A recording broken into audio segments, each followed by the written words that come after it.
D'après la commission sur le 11 septembre, l'avion qui est apparu à proximité de Washington et qui est allé percuter le Pentagone était le vol American 77, le même avion qui avait disparu des radars aux confins ouest de la Virginie une heure plus tôt. Mais aucune preuve n'a été fournie pour confirmer cela. Comme nous l'avons vu, le numéro de série de l'enregistreur des données de vol qui aurait pu identifier l'appareil n'a jamais été publié. La seule chose que les débunkers peuvent avancer en faveur du vol 77 est un petit morceau de fuselage portant un numéro de série American Airlines. Mais n'importe qui aurait pu placer cette pièce sur la pelouse après le crash. D'autant que des personnes en uniforme non identifiées ont été vues en train de ramasser les débris juste après le crash, en violation directe des règles régissant les enquêtes criminelles. Un prestataire qui n'était qu'à 100 mètres du point d'impact a déclaré « C'était des gars en veste noire, du département de la sécurité. Ils étaient là pile au bon moment. Je n'arrive pas à comprendre. D'où venaient-ils? Peut-être étaient-ils au courant de quelque chose, je ne sais pas. » Les débunkers affirment que les témoignages sont plus que suffisants pour identifier l'avion. Mais il est probable que si quelqu'un avait voulu le faire passer pour un avion d'American Airlines, il l'aurait peint aux couleurs de la compagnie. La plupart des témoins se souviennent d'un grand avion de ligne, mais d'autres ont décrit un avion plus petit, comme un avion d'affaires.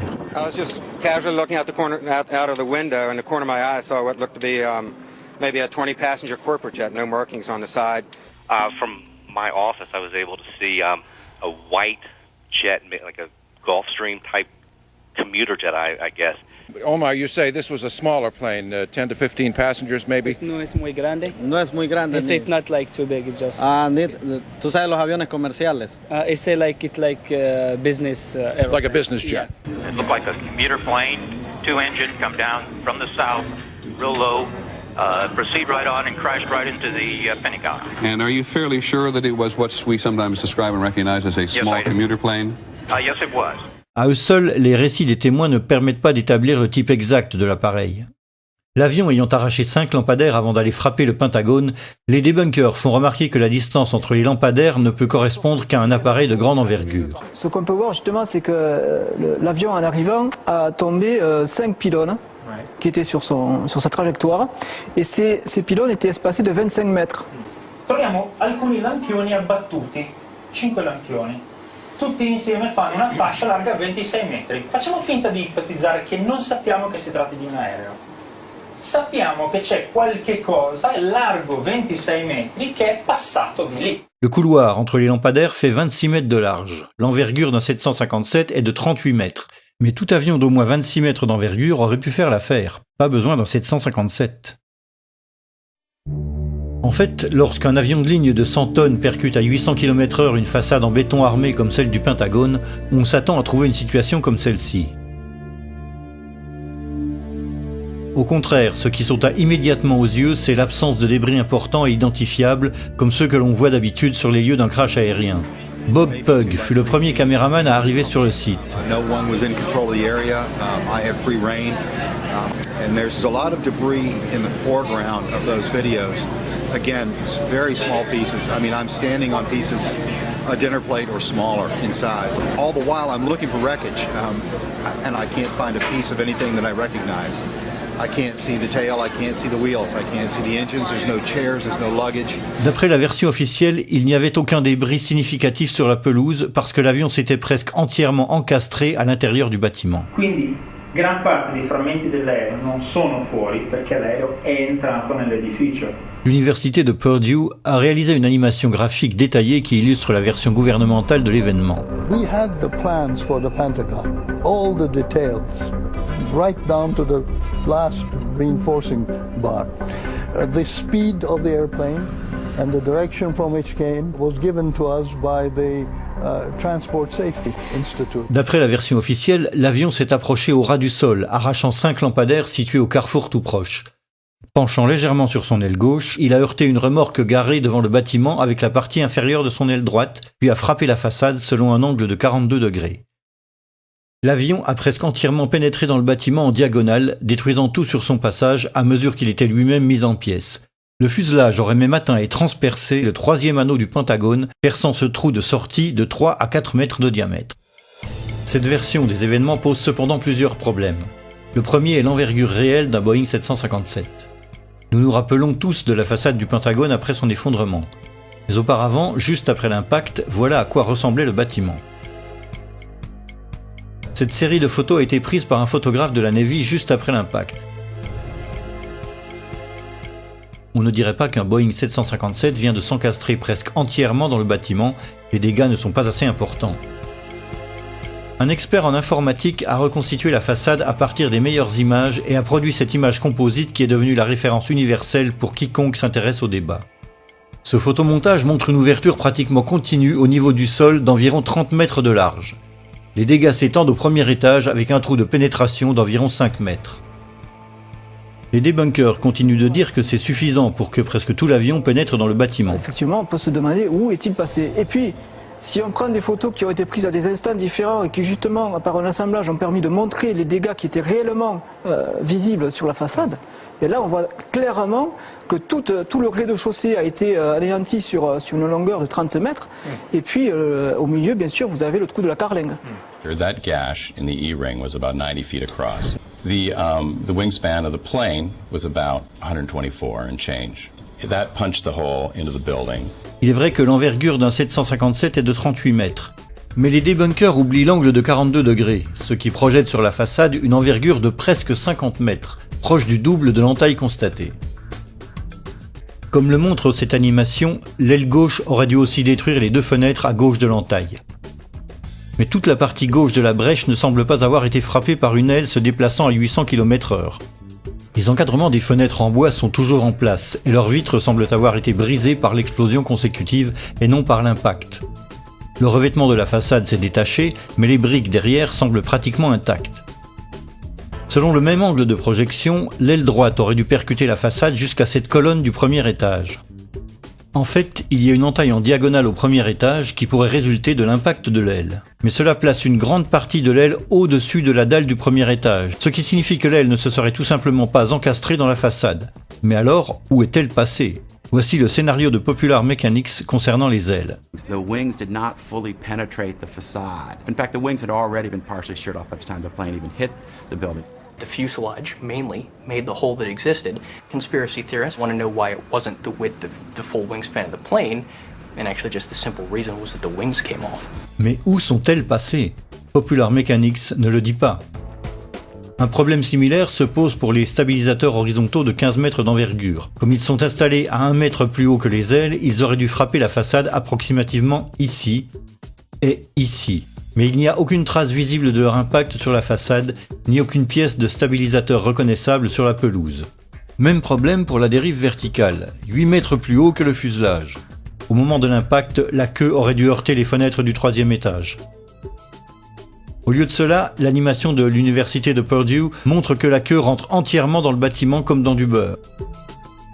Pourtant, la façade située au-dessus du trou de pénétration ne présente aucun dommage significatif et les vitres et les fenêtres alentours ne sont même pas brisées. Pour le stabilisateur et la dérive, Popular Mechanics n'offre que cette explication générale. Plane flying 500 miles an hour, hitting a concrete wall that is extremely reinforced. There's not going to be much left of it. You're not going to see it sitting on the lawn of the Pentagon in 1 or 2 or 3 pieces. Mais il y a un problème. Si les ailes et la queue se sont désintégrées contre la façade, comment le fuselage a-t-il pu transpercer entièrement les 3 anneaux ? Le fuselage est de loin la partie la plus fragile d'un avion, puisqu'il s'agit d'un cylindre vide censé transporter des passagers et leurs bagages. L'expert aéronautique Jacques Rolland compare la fragilité du fuselage avec celle des ailes. Jacques Rolland, ancien général de l'armée de l'air, est aujourd'hui le meilleur expert en crash aérien auprès des tribunaux. Il n'est pas du tout évident de comprendre qu'effectivement, dès que vous avez un choc à l'avant, l'ensemble s'enfonce à la vitesse de pénétration en fait. Et le premier point dur se trouve ici. Tant que vous n'arrivez pas là, l'avion, c'est du papier. Question. Comment le fuselage, qui est la partie la plus fragile de l'avion, a-t-il pu pénétrer entièrement dans le bâtiment, tandis qu'une partie des ailes et de la queue, pourtant plus solides, sont restées dehors et ont été réduites en miettes ? La disparition pure et simple des moteurs est encore plus mystérieuse. Le 757, qui est censé avoir percuté le Pentagone, était équipé de 2 turboréacteurs Rolls-Royce RB211, chacun fait 2 mètres de diamètre et pèse 3 tonnes. Leur partie centrale est faite de matériaux si solides et si résistants qu'elle est considérée comme pratiquement indestructible.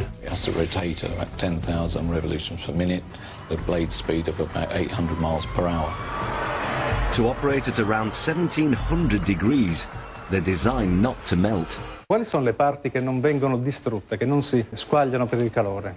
Pezzi del carrello è il cuore dei due motori, che è molto più compatto dalla parte esterna dei motori, ovviamente è fatto in materiali che devono resistere alla temperatura, 2000-2500 gradi, per cui la parte centrale dei due motori è sicuramente sopravvissuta all'impatto. Mais où sont-ils? Dans son animation, l'université de Purdue a choisi d'ignorer le problème. Comme on peut le voir, les réacteurs disparaissent juste avant l'impact. Le débunker Paolo Attivissimo a émis ce qu'il appelle une suggestion prudente. Questo è un motore Rolls-Royce RB211, questo è un oggetto trovato davanti al Pentagono. Quando dicevo prima, probabilmente i motori non sono completamente entrati, questo oggetto è di forma compatibile. Faccio il prudente, dico semplicemente che è di forma compatibile. Mais ce rotor peut provenir de n'importe quel moteur.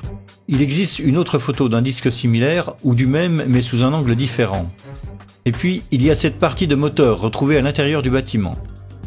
Mais nous ne cherchons pas de petits débris, nous cherchons 2 pièces de plus de 3 tonnes en acier et en titane et qui après l'accident devraient ressembler à ceci, ceci ou encore ceci.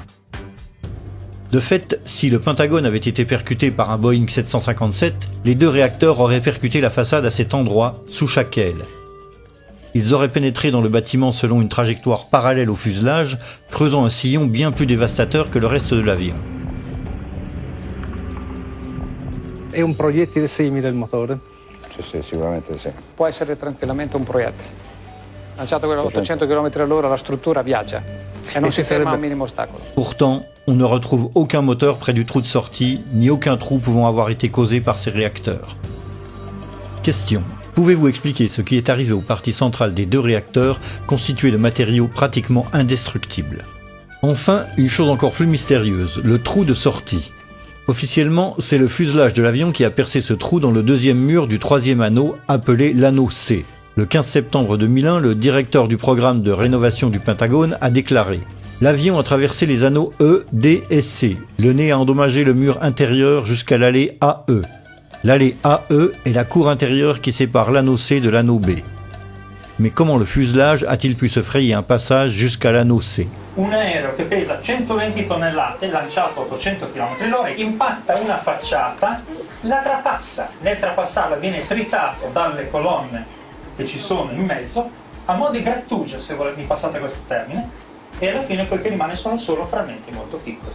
Quel poco che rimane in fondo arriva dall'altra parte.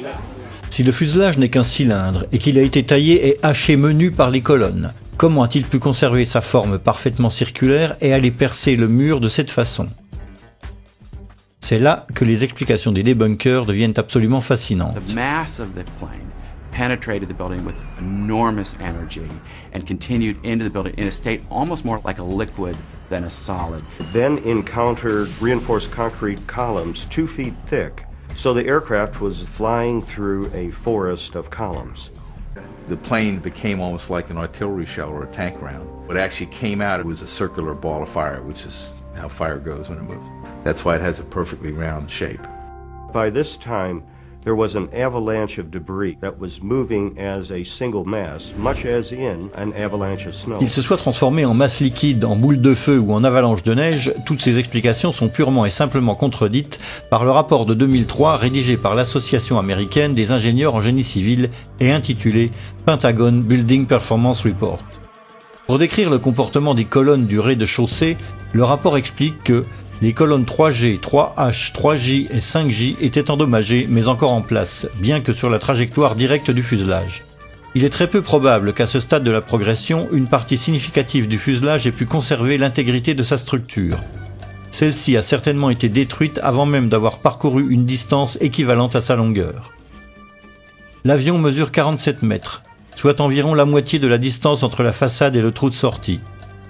D'ailleurs, les premiers témoins des dégâts à l'intérieur du Pentagone confirment qu'aucune pièce significative du fuselage n'a atteint l'anneau C. So the plane went in up to the E, D, and to the C ring.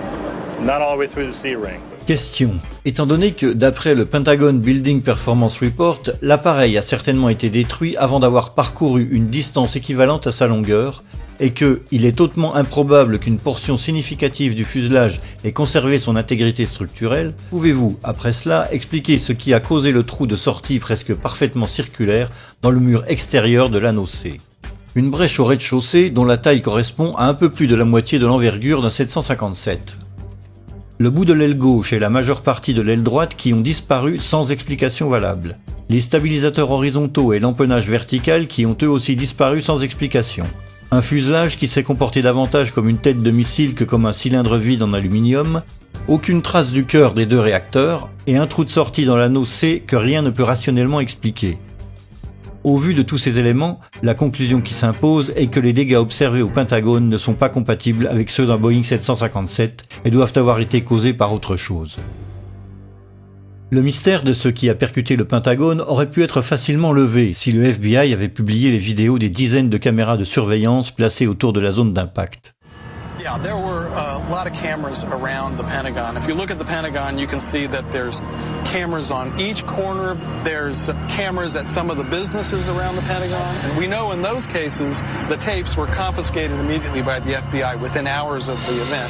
Suite à une requête demandant la publication de ces vidéos formulée au titre de la loi FOIA, l'agent du FBI responsable des enregistrements a répondu. Le FBI dispose de 85 vidéos pouvant correspondre à la demande d'information FOIA. Mais l'agent a conclu « J'ai pu déterminer qu'une seule vidéo montre l'impact du vol 77 contre le Pentagone le 11 septembre 2001. C'est la vidéo que nous avons tous vue à maintes reprises. » Le FBI aurait aussi bien pu diffuser toutes les vidéos pour que le public se rende compte par lui-même. Mais pour des raisons inexpliquées, il a préféré les garder pour lui. I've filmed before down at the Pentagon before 9/11. There's got to be at least 100 video cameras ringing that building, in the trees, everywhere. They've got that plane coming with 100 angles. I want to see the video. I want to see 100 videos that exist of this. Why don't they want us to see that plane coming into the building? Non seulement cette question est restée sans réponse, mais une analyse approfondie du seul enregistrement disponible nous réserve une surprise étonnante. Au départ, le département de la Défense a publié ces 5 images extraites de l'enregistrement d'une caméra de surveillance d'un parking. Puis en 2006, le DoD a publié la séquence entière d'où provenaient les 5 images publiées précédemment. La vidéo est constituée d'images espacées d'environ 1 seconde. Elle commence juste avant l'impact et se poursuit avec l'énorme explosion et les flammes et la fumée qui s'ensuivent. Malheureusement, la vidéo ne montre pas l'approche de l'avion. La seule chose visible juste avant l'explosion ressemble à la queue d'un avion suivi d'une traînée blanche. Mais le fuselage est caché par le poteau au premier plan. Le DoD a également publié une deuxième vidéo, prise par une caméra à un autre endroit du parking. En fait, cette caméra était installée dans le poteau qui masque la vue dans la première vidéo. Cette vue aérienne montre l'emplacement des 2 caméras. La seconde caméra filme dans la même direction et elle offre le même champ de vision mais avec une vue dégagée. En se calant sur l'explosion, il est possible de synchroniser les 2 caméras à l'image près.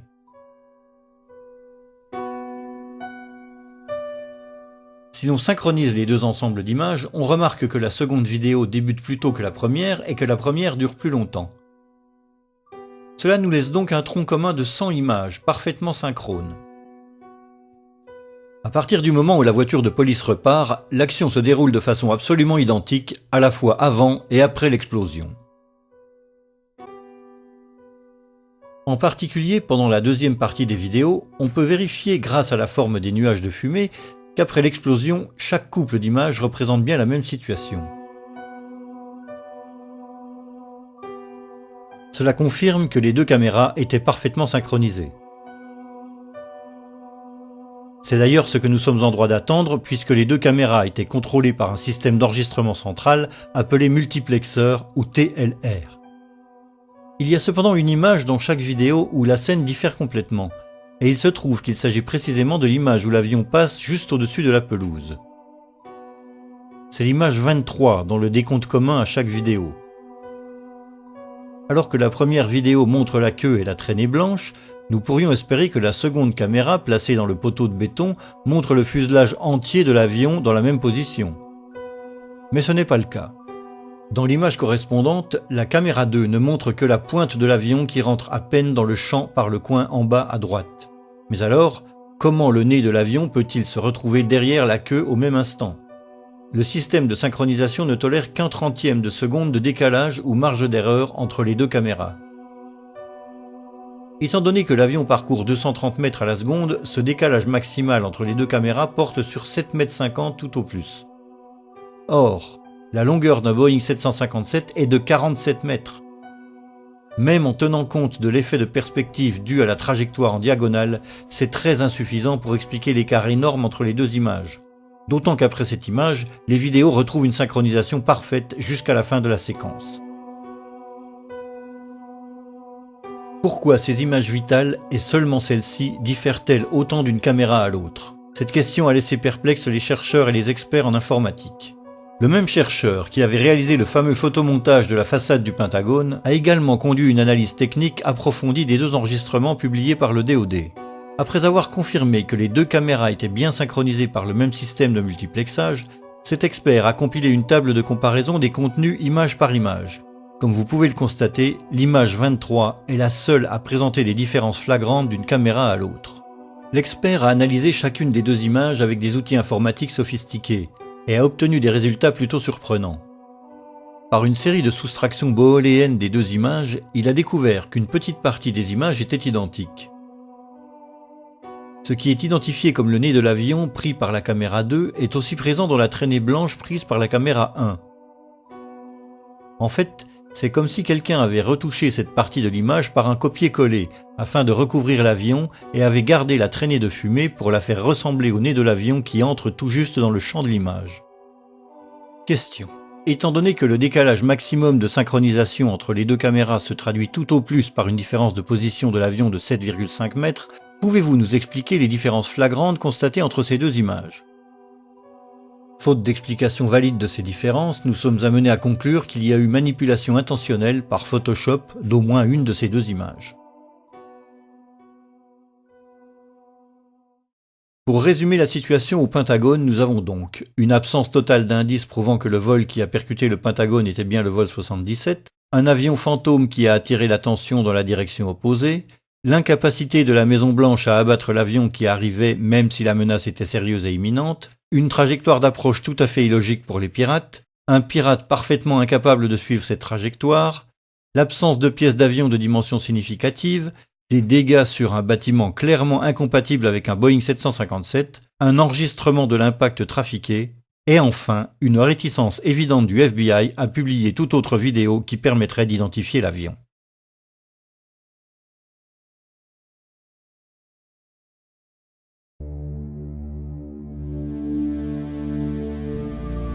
Toute la problématique du vol 93 peut se résumer à une seule question.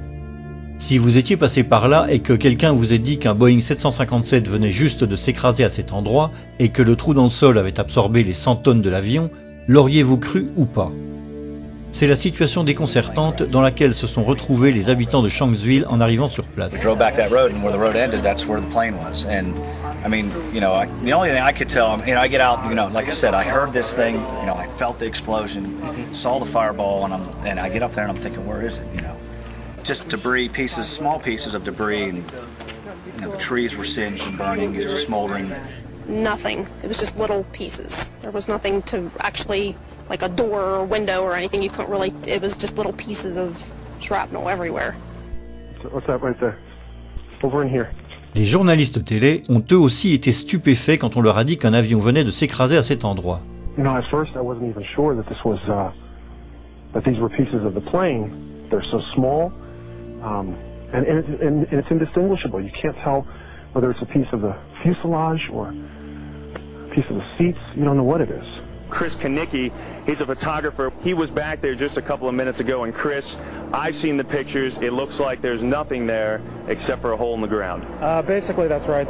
From where we could see, there wasn't much left. Any large pieces of debris at all? No, there was nothing that you could distinguish that a plane had crashed there. It's really all you see is a large crater in the ground and just tiny, tiny bits of debris. Alert also went out to Somerset County Coroner Wallace Miller. He hurried to the scene, an abandoned strip mine. When he arrived, he couldn't believe his eyes. It looked like someone had gouged about a 10-foot wide, 10-foot deep trough through the strip mine area. But when you looked in, it was just covered with dirt. There was nothing there that you could really say was an airplane. Dennis Roddy était rédacteur en chef de la Gazette de Pittsburgh. Airplane debris? Nothing I could identify. Mais le plus étonné de tous fut peut-être Ernie Stull, le maire de Shanksville. Ja, mein Schwager und ein guter Freund von mir waren die Ersten hier. Sie haben in Shanksville an einer Straßenecke gestanden und sich unterhalten.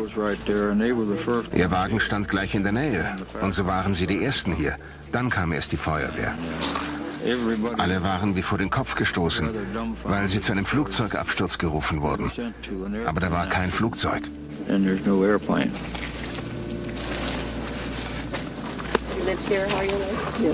Kein Flugzeug. Sie wurden hier zu der Unfallstelle geschickt und da war kein Flugzeug? Nein, da war nichts. Nur dieses Loch. Das ist es, was Sie sahen. Ich dachte immer, das sei die Absturzstelle. Das ist sie, aber da ist nichts zu sehen. Le FBI affirme que l'avion a été littéralement enseveli dans ce trou. Une grande partie de l'avion et de son contenu ont été retrouvés sous la terre meuble, peut-on lire sur le site du FBI. Les experts ont retrouvé l'enregistreur des données de vol à 3,50 m sous terre et celui des conversations du cockpit à 7,50 m. Les deux enregistreurs de vol étant placés vers la queue de l'appareil, nous sommes donc en droit de conclure que le cockpit et pratiquement tout le fuselage avec les sièges et les corps des passagers et leurs bagages ont eux aussi été ensevelis profondément. Les seuls que cette explication ne dérange pas sont les debunkers. We have this idea that when planes crash, they crack in half and there's this dramatic burned wreckage. That's what happens when planes crash at very low speeds, usually on approach or takeoff from an airport. This plane was flying straight down. It was approaching the speed of sound. It would have if it had gone much farther. And it penetrated into soft ground with incredible velocity. Ma qui la caduta è stata diversa, l'aereo era quasi verticale quando si è schiantato a una velocità altissima, l'aereo si schiaccia quasi nel terreno, produce un cratere piccolo e quello che rimane va a finire quasi tutto nel terreno. Tout d'abord, il est faux de dire que l'avion a percuté le sol presque à la verticale. D'après la trajectoire établie par le NTSB, le Boeing 757 a heurté le sol selon un angle de 45 degrés. Ce fait à lui seul ôte le caractère exceptionnel que les debunkers prêtent à ce crash. Mais même si l'avion était vraiment tombé à la verticale, comment le trou aurait-il pu se refermer sur lui-même avant même l'arrivée des premiers secours? Ce n'est pas de la boue, c'est vraiment un sol ferme, comme dans votre jardin. Lorsqu'un avion s'écrase et creuse un cratère, celui-ci reste ouvert et bien visible lorsqu'on le survole. Voici par exemple le cratère causé par le vol Pan Am 103 qui s'est écrasé en 1988 en Écosse à Lockerbie. Il est vrai que le 747 de Lockerbie est plus grand qu'un 757.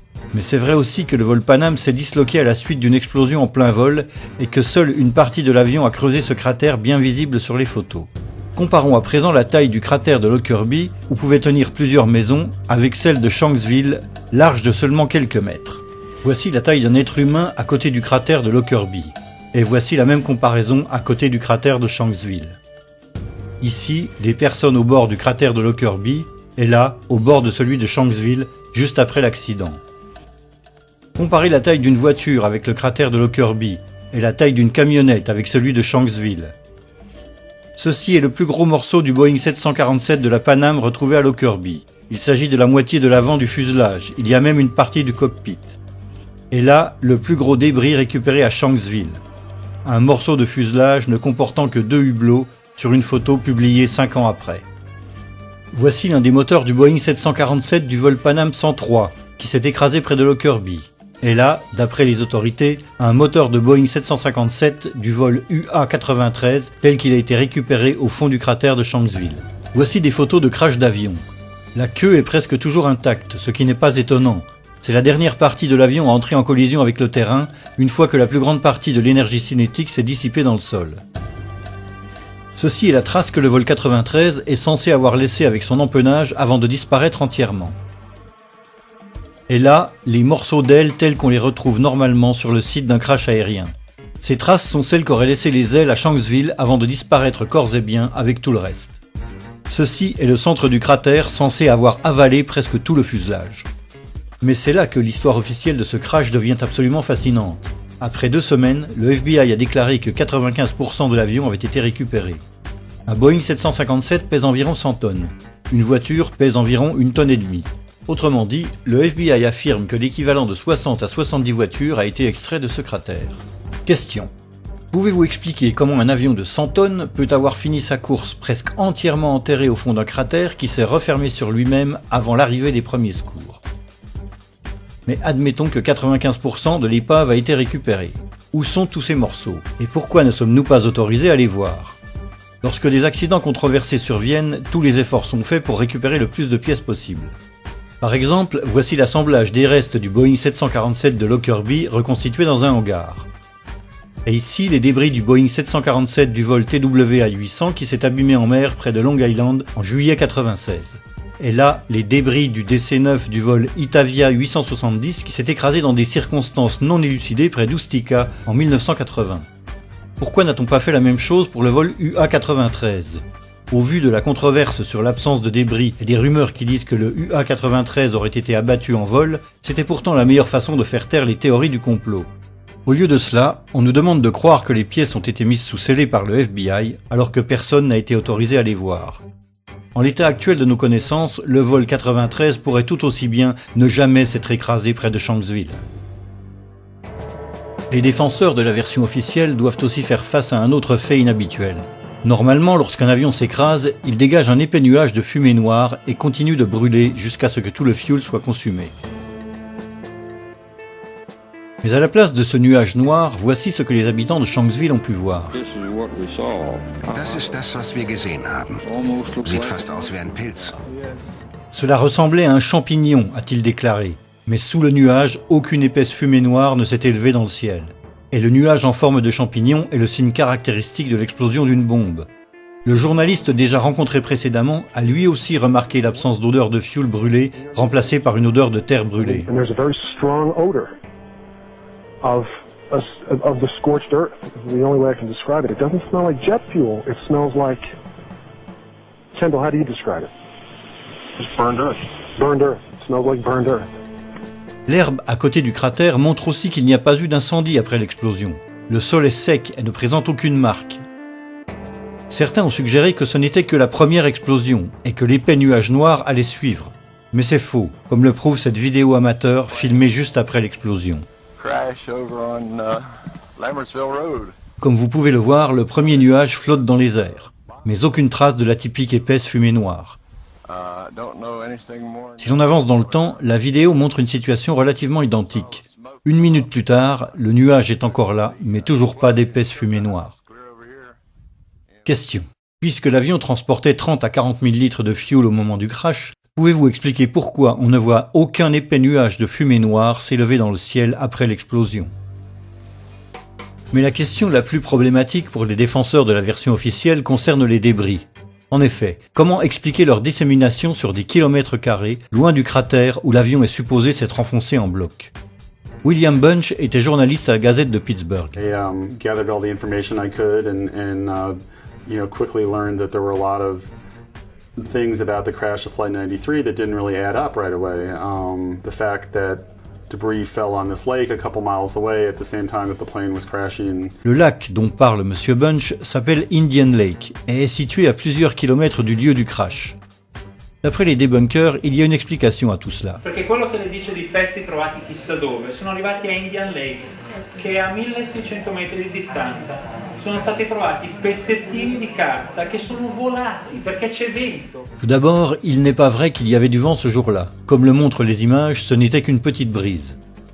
Et comme nous l'avons vu, le nuage de l'explosion est resté pratiquement au même endroit pendant plus d'1 minute. Ensuite, les objets retrouvés ne sont pas des feuilles de papier. Dans le journal La Tribune de Pittsburgh, on pouvait lire que, dès le lendemain matin mercredi, des débris sont venus s'échouer sur les rives du lac à la marina. Monsieur Flegel dit même avoir reconnu un morceau d'os d'une côte parmi des morceaux de siège, des pièces en plastique fondu et des chèques. En tout cas, le problème ne se limite pas à Indian Lake qui est à 3 km du cratère. On a retrouvé des débris jusqu'à 13 km du lieu du crash près de New Baltimore. Voici la carte de la zone des débris publiée par la Tribune de Pittsburgh. CNN a aussi mentionné cette zone secondaire où des débris appartenant bien à l'UA-93 ont été retrouvés. Well, Darren, in the last hour or so, the FBI and the state police here have confirmed that they have cordoned off a second area about 6 to 8 miles away from the crater here where this plane went down. This is apparently another debris site, which raises a number of questions. Why would debris from the plane, and they identified it specifically as being from this plane, why would debris be located 6 miles away? Could it have blown that far away? Seems highly unlikely. And as to whether it broke up on the way, we don't know that. FBI is being very tight-lipped about that. But again, it leads to that possibility. It certainly leads to a number of questions. Question. Puisque l'avion est supposé avoir heurté le sol d'un seul bloc, pouvez-vous expliquer comment des débris ont pu être retrouvés jusqu'à 13 km du cratère alors qu'il n'y avait qu'une légère brise ce jour-là? L'étendue du champ de débris n'est pas le seul élément indiquant que l'avion a été abattu. D'autres indices confirment cette hypothèse. Standing there watching on TV and the lights flickered in the building. About that time we heard the engines roar and we took off out of the building. As we were coming out from the office out through the building, the ground shook and we heard a big boom. Looked over and saw the big ball of fire. Flegel a déclaré à d'autres personnes que la lumière avait vacillé. I was in Atlanta and I was sitting there talking to another guy and I was explaining to him about whenever we were standing in the office and the lights flickered and everything. And as soon as he heard me say that, he immediately stopped me and he said, well, I'm retired from the Air Force. He said, that plane was shot down. And I said, why?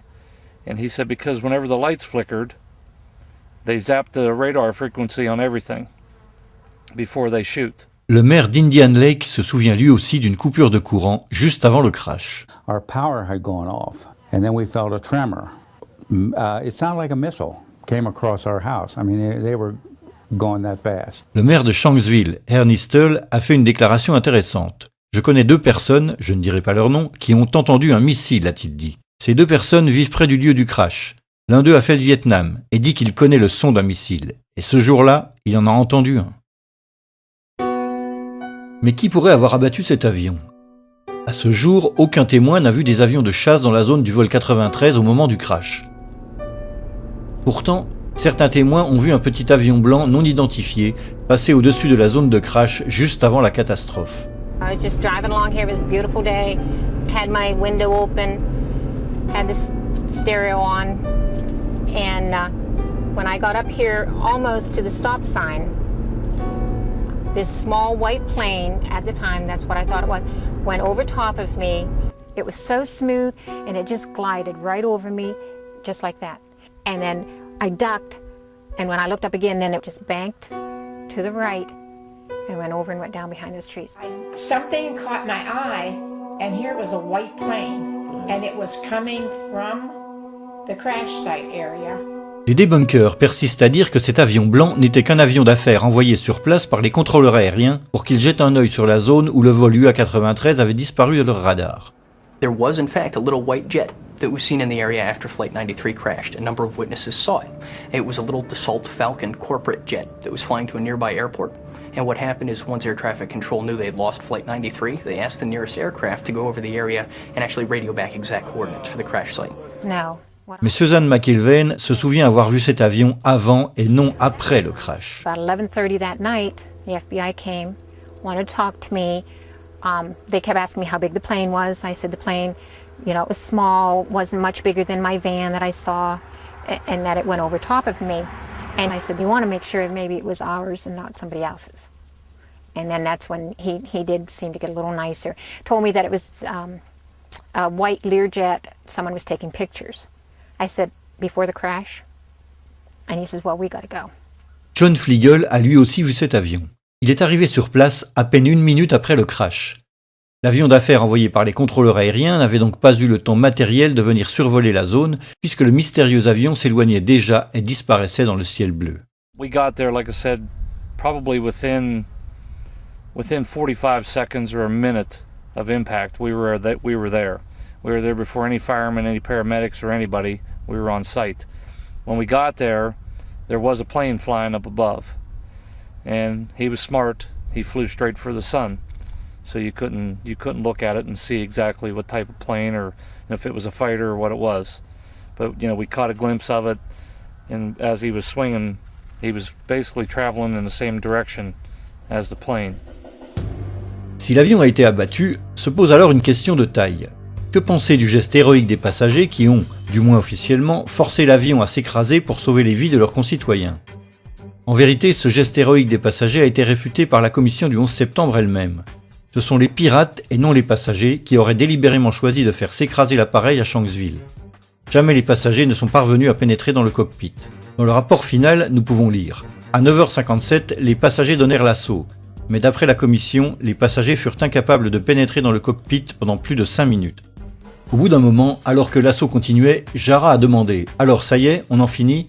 Un pirate a répondu « Non, pas encore. Quand ils entreront, on en finira. » Il faut préciser que ce dialogue est censé provenir de l'enregistreur de conversation du vol 93. Mais le véritable enregistrement, comme nous l'avons déjà mentionné, n'a jamais été rendu public.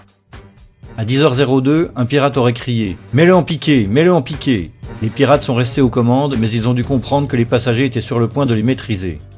L'appareil a piqué du nez, le manche a poussé violemment à droite, l'avion est passé sur le dos et l'un des pirates a crié « Allah est grand, Allah est grand !» Dans le tumulte de l'assaut des passagers, l'appareil a plongé et est allé s'écraser à plus de 900 km/h dans un champ de Shanksville, en Pennsylvanie, à environ 20 minutes de vol de Washington, D.C.